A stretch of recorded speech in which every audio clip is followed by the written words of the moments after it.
State agents busted Heather Kokesh del Castillo in an undercover sting. I was shocked. My heart sunk. It was surreal. Now, if she gives her former clients a lead on the stuff in her kitchen, she could get arrested. It's off limits. It's forbidden.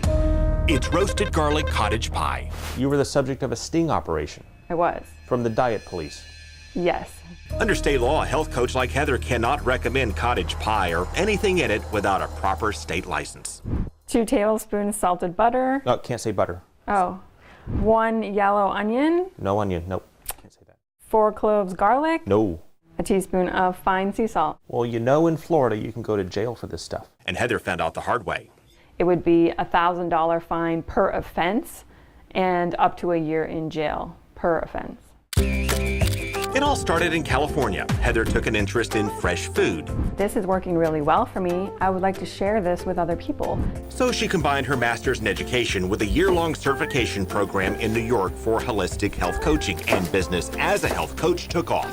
We studied 100 different dietary theories. Then the military transferred her husband from California to Florida. So they moved to this house in Fort Walton Beach, and Heather kept going, picking up new clients like Nina Self. I learned to acquire a taste for it now. Right, it's a little different. It's a little different. Now Nina's walking and eating better, and her allergies are gone. I couldn't walk a couple of feet without being out of breath. I used to take tons and tons of steroid. No more. I mean, to me,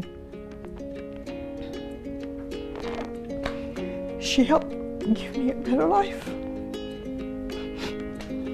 It inspired Nina to run a restaurant business that specializes in vegetables and garden fresh smoothies. Now she has 12 employees, she says, all thanks to Heather. But our state government was not amused. Was it the diet police or the grocery police? I don't really know. She just knows she got an email from a state agent pretending to be a prospective client named Pat Smith. It wasn't his real name. She offered to help him, and then he showed up at her door with this cease and desist letter and basically told her she's not really a health coach. Did you tell him he's not really Pat Smith? No. It wouldn't have mattered. He tagged her with $754 in fines and shut her down. Your tax dollars at work. Cracking down on people who give advice of what to buy at the grocery store. That's right. Even despite the fact that the state effectively recognizes that what Heather does is safe. She'd be allowed to do it for free. It doesn't matter that she's doing it in exchange for compensation. She's speaking about a topic that is a part of the public discourse. People have been talking about diet and nutrition for as long as people have been eating. But when it comes to health coaches, Governor Rick Scott's pro-business Florida appears to regulate more than the liberals in California he picks on. Yes, Florida is far more regulated than California.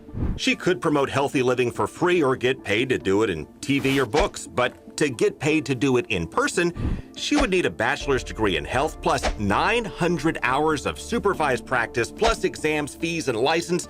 The military could transfer Heather and her husband all around the world in the years it would take to jump through the hoops. Do you know what Governor Scott's favorite word is? I don't. Jobs, jobs, and more jobs. Adding jobs. Jobs. Jobs. Jobs. Jobs. Jobs. Jobs. Jobs. Jobs. Jobs. Jobs. Jobs. Jobs. Where does that leave you?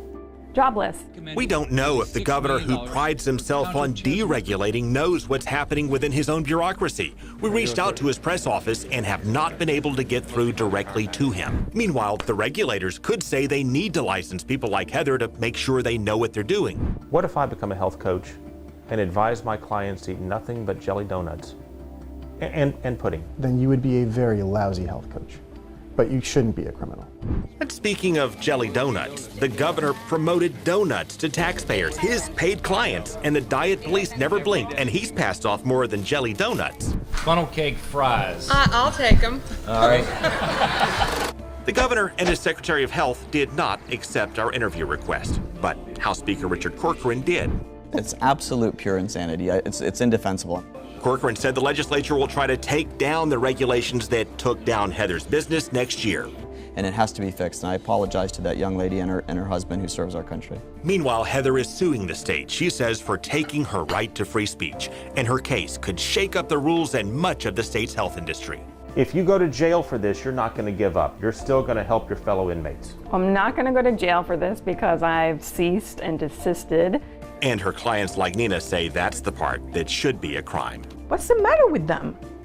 Are they kidding me?